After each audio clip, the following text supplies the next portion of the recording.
Brothers and the occasional sister joining us today on the Bro Check Club, a channel that we've created for you guys to share solutions to your problems, and for me to also put my 2 cents worth in, and for you to jump on top and correct me when you think I'm wrong, so we get a whole collective of us as a community of men helping each other with anything at all. And today we're talking about dogs.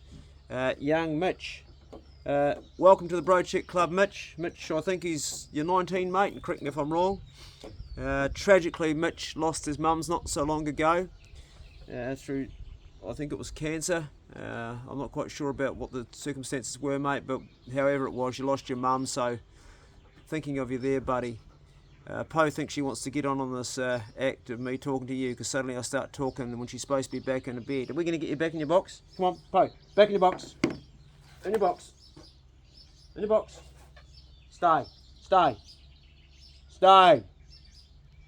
I'm being real firm with her because she's trying on me. And that's how you got to be. There's nothing wrong with manhandling your dog like that. People go, oh, don't do that. They're fucking dogs. They're like wolves. The DNA of this guy, this girl, at least from her nose to her bum, is 0.2% that of a wolf. Her digestive tract is pretty much the same. So you've got to treat them as such. Don't mollycoddle them, but don't also inflict unnecessary hurt on them because you've got an anger problem. A lot of guys hit their dogs out of anger. That's a no-no. If you're going to inflict any pain on your dog, then it's going to be one of these. So the dog doesn't equate you to the pain, it equates the punishment. So it jumps on a goat, the goat gives the electric shock. Because if you hit your dog on a goat, all that does is teach it, I can do this when the master's not around. And 99.9% of the time that dog's in the bush, you're not there, it's out there finding a pig for you. So it's got to equate the crime to the connection to the pain, not to you. Otherwise you just create a sneaky dog. Yes, you can vent off when it gets a goat, or worse still a neighbour's sheep, but it's still going to do it again some stage. But if it thinks it's a goat that's doing it, that's how I've stopped proof pace on the 2 pet goats I've got here. Anyway, you're back out of your box. Bro, get in your box. Get in your box. Stay. Stay there. Good girl. She's wagging her tail. She's happy. She knows where her place is. Right. Mitch sent me these questions, which I'm going to try and answer. And also, if you're a pig hunter watching this, I know Richard follows the Bro Check Club occasionally. You might want to jump in and add your 2 cents worth. In fact, guys like Richard Ware, who are authorities on the topic of dogs and pig hunting, are an absolute great resource for you you pig hunters. But also this is Richard's book, which I just love. It's a real good one, easy to read if you're a bit backward in the reading department like me. And I've actually kept this as a Bible. In fact, the last one I lent out didn't come back, so Richard's fixed me up with another one. Then thank you, Richard. Questions. Clay, how do you get a harder breed to realise you're the boss? Consistency and persistency. Being persistent and consistent. So don't just one day change what you're doing. It's the same as raising your children. Firm boundaries that the dog is never allowed to go out of. They're not negotiable. And if it's a hard dog, like a real hard dog, then you've got to be firm with it. Around the neck, grabbing the dog, sit down, taking control. Good girl, good girl. They know that you're in control. Now, when I got sick a year and a half ago, I was really sick. End stage heart disease, really sick. And my dog, Bigsy, started to alpha up, and he knew that I was sick. And my mistake in this was I should have given the dog away until I was well again. I should have known better, because if you're crook, your dog will take advantage of that sometimes, unless you've got a really good dog like Poe that just loves you, or a dog like Pace. But Bigsy was like, the boss, he's not strong enough, I'm taking over the whole scene. And one thing escalated to another, and that was a hard dog, Mitch. And one thing escalated to another, and he attacked the other dogs because I wasn't in control. And then finally he growled at a human, one of the young fellas that I take out, young Brody. So he had to get a bullet. If you're getting too hot there, mate, you just go under the tree, okay? If you want to go away, you go away. It's pretty hot here, eh? You got your water, but I'm not giving you hope. So, being consistent with all of your regime, that your training regime, and persistent. Don't give up, because dogs just like you and me have good days and bad days. Now, I'm going to jump the gun a little bit, because you've asked a question about training and age here, in one of your questions. And I want to say that you should start off with your basic training straight away. As soon as it's a puppy, it's a puppy. Sit, stay, all the basic ones, heel, and you can maybe take that a bit further to get away out or away you go, whatever your command's going to be. Eating only on command. But this is really important, so your dog from the very beginning knows that it's under your guidance, and keeping that boundary the same. So if the dog's only allowed to go to there, that's not negotiable, that's as far as it goes. If it's not allowed to do this, it's not allowed to do that, keeping it very firm. So you've got number 2, you've written, how old should a puppy be to start training manners such and such? Can it be useless when they are young? No. If I was growing my own breed, I mean, my dog Bigsy, when I had him, at a pup could sit at 4 weeks old. He could actually sit at 4 weeks, which is very young. But at 12 weeks, 3 months, he could do everything. The younger, the better. So when they're that young, you also want to think about your socialisation. So they socialise with their siblings to begin with. They grow up with their siblings, and they bite each other. They find out that biting hurts, and you hear them crying and that's natural. That's how they're working out their social skills. But you also want to socialise them with humans if you're going to be in a human place. Otherwise, one day when that family turns up with their young child and it snap bites or something, you've got a dog you've got to put down. Best way to do that is to get yourself in a public situation. I used to go down to the Mapua Wharf and have a coffee and put the little pup on the lead. And I'll tell you what, blokes, if you're a single man, forget about dating agencies. Dating agencies, you'll have you'll get 1,000 scrolls of women looking at your profile, all looking for a number 10 bloke, and they'll pass you by every time. But if they see a cute little puppy, nothing like a cute little puppy for meeting somebody. That's actually not how I met my girlfriend, but that is a good way to meet women. So you take that little puppy down, guys, and you sit down the wharf, and the cute puppy, and you let them pat it. Now a lot of hunters go, oh, don't touch my pup, don't do that. Well, that's fine if you want to have a dog that's always going to be anti-humans. If you're breeding a guard dog. But then you've got to also be responsible if it does something like growl at someone or bite someone. And I, even with the socialisation I did with my dog Bigsy, he still, when he started to alpha up, still began to take charge. And that's another thing in itself. That is the dog knowing that you're no longer the boss, I'm the boss, and I'm going to be the boss of the situation here as well. You've always got to keep that dog in its place. Now a dog that's in its place, that knows its boundary, is a happy dog. Just like old Poe there. You're a good girl, Poe, eh? Good girl, Poe. You're happy, aren't you, mate? You're a good girl. She knows what her boundaries are. And she should pretty much her days on the veranda. I'll put this actually out here on the veranda. She slept out here last night because I got rats peeling the bloody, peeling the lemon skins and the orange skins off. So she loves eating rats, so she's my rat dog now too. She sat on the veranda, and you know what? This morning, there's nothing wrong with the lemons or the oranges. First morning they haven't been, because she sat here all night watching. She might have even killed one in the night. I don't know. Okay, that was question 2. How old should a puppy be when I train it? Mate, should be as soon as you can. Tear straight into it. Number 3. What do you feed larger breed puppies to help them grow properly? A really good book, mate. If you've never read this and you've got a dog, get it. Give a dog a bone. Fucking brilliant book. Really good book. The bottom line is, if you're living in the city and you don't have the luxury like we do in the country of getting everything, like possum and rabbit and hare and deer and offal, I want to say offal, I mean like heart, lungs, liver, brains. Brain is actually really good for omega-3. Testicles, yes, even testicles. All of this stuff is really good. In the wild, when wolves are hunting, what they do is they track down that animal. The first thing they're going to do is they're going to tear the gut open, and they're going to go for what's in the gut.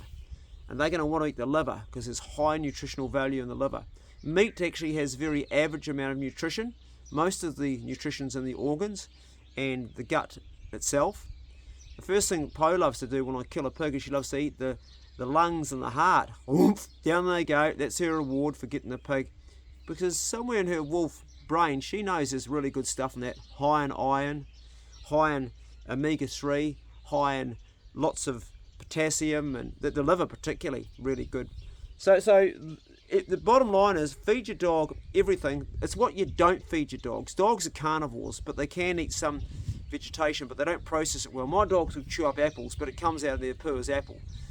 They'll chew grass, but that's more of a way of cleaning the mucous membranes off their gut lining, and also like cleaning and also getting worms out. But they're not going to actually take any of the cellulose, because dogs can't break those break down cellulose.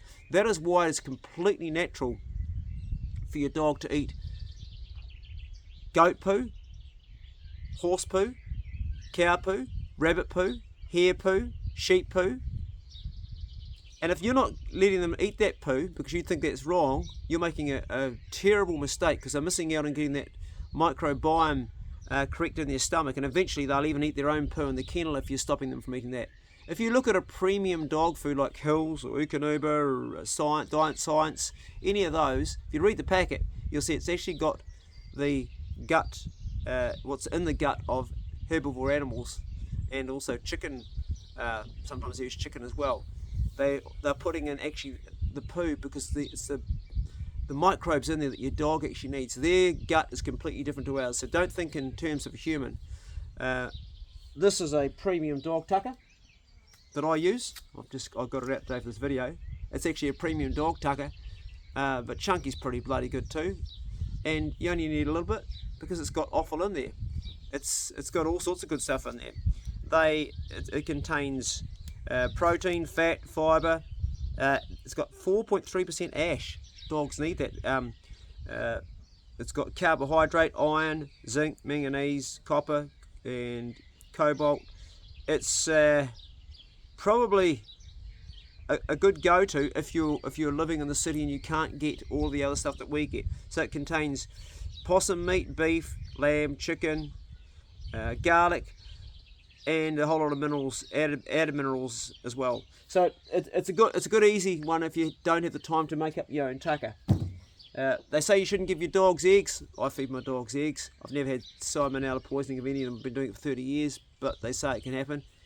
Personally, I think it's something from the vets just to stick to their premium dog tuckers and make the sales go up there myself. Fish, good for dogs.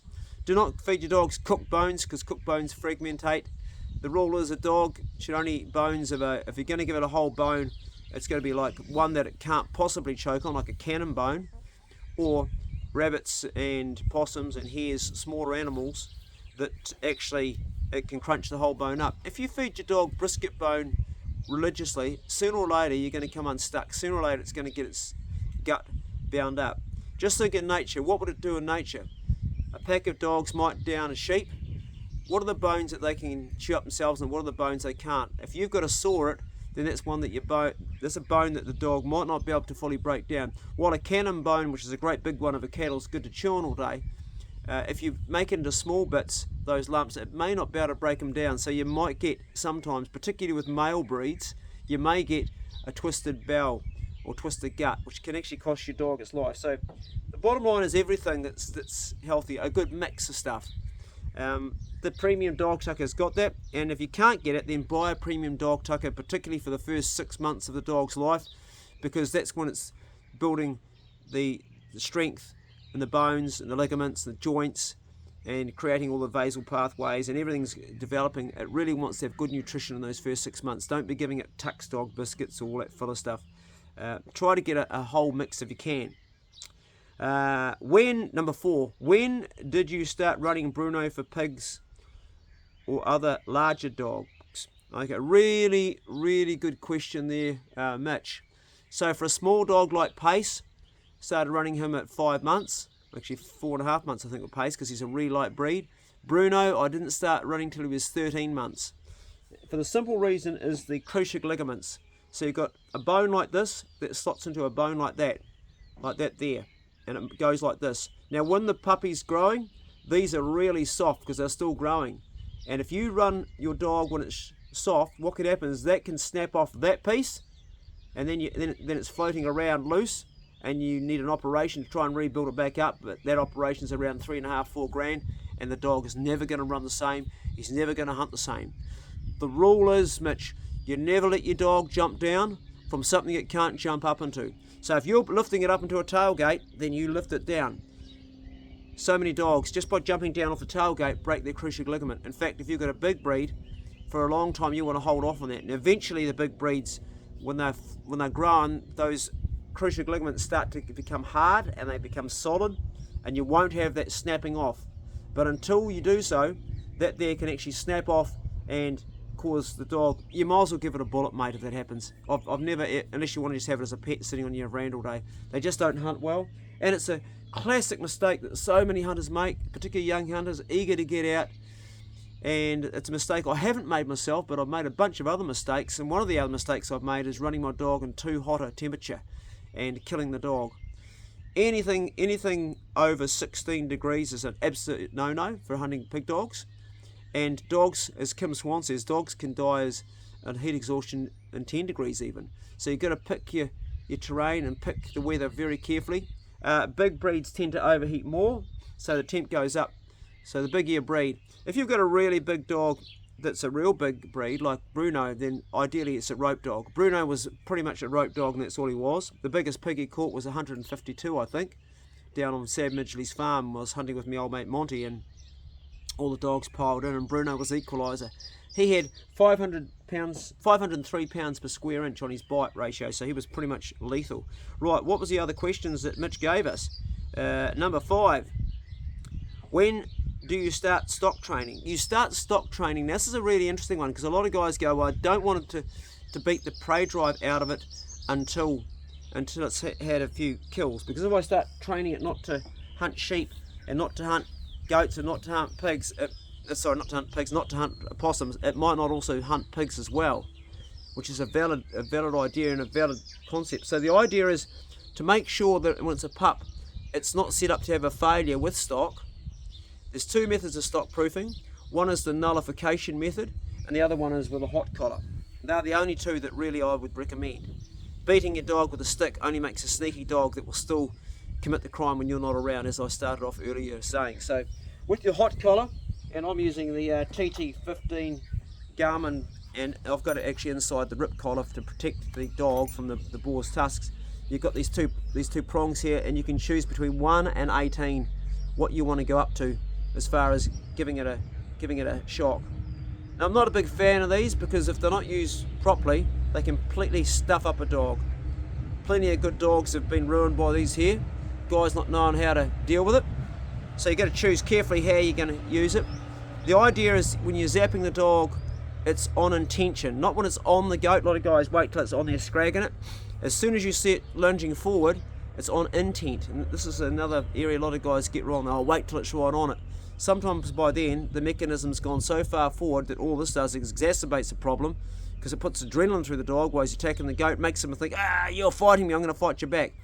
Better as I'm going to get you, fuck, shot, They're not going to relate quite the process like you and I have as a thinking process, because they're a dog. It's their primitive brain that you're programming, and it's the primitive brain that's doing the hunting.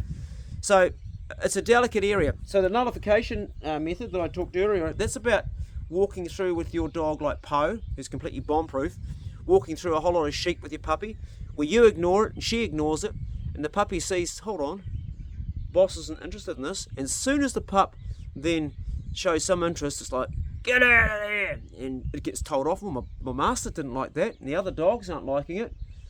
No. Oh, geez, maybe that's not such a good idea. Other dogs, they will go the other way too. If you've got one rogue dog, it can destroy the best dog. If the other dog goes and jumps on a sheep, your puppy's going to do it, or even a dog like Poe. I wouldn't trust dog. I wouldn't put Poe for all her years hunting with a pup in a place with a pup that wasn't stock proof, because there's a chance that if the pup jumps on a sheep, she'll follow suit. It can happen. So you really got to think carefully about that one. So the nullification is you walking around past the possum, past the sheep, you completely ignore it. As soon as the dog pays any attention, it gets told off, gets growled at. You might want to grab him around the neck, give him a shake. This is different to stock proofing like we're talking about with the hot collar. This is a different concept. This is where you're only paying a little bit of attention that's negative. You're not really going crazy and giving it the hell hiding. It's quite different. The hell hiding's is going to help you vent some anger, but it's not going to actually be good in the training. But ideally, you're paying a little attention to the possum or the sheep or the goat, and little attention, and when the dog shows a slight amount of attention, you're correcting it there. The nullification method's good, but a lot of dogs, you want to go a step further and use the old hot collar. Once they equate that the goat or the pig is causing the pain, then you got problem solved, and it's a really, really a great tool when used properly. Right, that's question 4. So, in a simple answer, wait till it's probably had 2 or 3 pigs under its belt, Mitch, and then start on your process. but you're going to have your pup on the lead when you're hunting it. So there's not going to be any.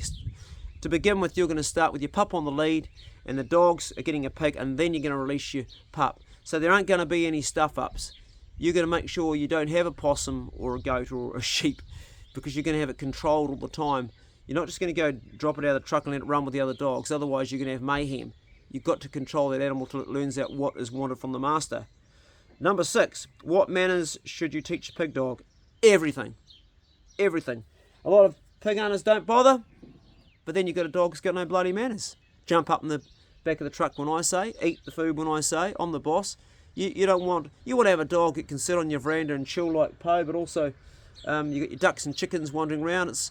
My dogs will never ever look at anything other than the species that they're allowed to, and the only things they're allowed to do is rats, because that's the problem around here we use, and pigs. And Pace, I wouldn't trust as far as I could throw him. He would have a crack at the goats the other day. He's got to be constantly stop proof. That's because of his breed, and also because of my lack of training. I haven't done as well with him as I could have, because I'm not too fussed. If he kills the occasional cat in the bush, I don't lose any sleep over that. He's never killed a possum that I know of. Never jumped on a sheep that I know of. But he has looked at the goats down here, so you've got to keep an eye on old Pace, and I'm pretty sure he's chased the odd deer too, but not 100% sure. My dogs are not amazing dogs, they're average. Number 7, the last question. When a young dog grows up, can you avoid him challenging the older dog? Yes, but it's difficult. I would suggest strongly, if you're not going to breed with a dog, whip his nuts out. It does nothing, in my opinion, to change the prey drive. One of my best pig dogs I ever had was Chun Chun, and back in the day he had no nuts. He was actually owned by 2 lesbians, a couple that wanted to get, they thought it would be a good idea to get a dog instead of a child, and they ended up getting this breed. It was a bloody greyhound crossed with English Bull Terrier, the worst pup you could raise. Of course, it tried to kill the neighbour's cat, it tried to kill the chickens, it tried to kill everything, and eventually they got its nuts taken out at 3 months old. Didn't make a damn difference. Eventually I met the lady in Picton, picked it up and took this dog home at 13 months of age and became my best pig dog. So it makes no difference, but what it does do is it takes the aggression out of the dog. It also stops your dog from wanting to roam. Every time there's a bitch on heat, he sticks his nose in the air and your dog's gone burgers. He's like, oh, I'm out of here, and he won't listen. So I would say get him neutered. I got Pace neutered, and no difference at all. In fact, his hunting's got better because they put more energy into the hunt than trying to chase females that are on heat. The other thing too is there will be males challenging males in some, and that's again where you're the boss and you step on top of it. As soon as there's a growl, you jump on top of him, round the neck, grab the neck, shake the dog. Just like in nature the mother would do, she'd grab him around the neck and give him a shake. You're teaching the same thing. Sometimes some male dogs just fucking fight, and there's not a damn thing you can do about it. Then you've got to make a decision. And if they're fighting dogs in the forest that aren't your dogs, then you probably need to get rid of that dog, because that's what happened with me, with my dog Bigsy. And we came to a point where it was too dangerous. So it's not an easy thing hunting pig dogs. There's always going to be problems. There's always going to be challenges. There's no such thing as a perfect one. Probably one of the best pig dogs in the country is a dog I gifted to my mate Sneak. It was bred by Wade Waller, and Sneak goes out every night just about and catches boars. And it's just one little wee dog, smaller than Pace. Size is nothing that I've learnt, and speed is not so important as we think too. Poe's as slow as they come, and she still catches pigs. Hey Mitch, enjoy the process with your pup, mate. If you're having a bad day with a pup, just put him back in the box. Remember, we all have bad days. If you're having some training, it's not working, just put him back. Don't keep on thrashing it. Come out another day. You'll have good days and bad days in the bush. Enjoy the process, brother. And just give me a yodel if you get stuck with anything at all in life, mate. Okay. Brothers and the occasional sister, this has been a video for young Mitch, but also anyone else that's got a pig dog out there and wanted a bit of info. Right, I'm jumping into my garden because the day's getting away on me. I've already spent 25 minutes yakking in my phone. Time to go and do some work in the garden. Stay blessed. Check on a brother or a brother struggling anywhere, and we'll see you at the Bro Check Club pretty soon. Go steady. See ya.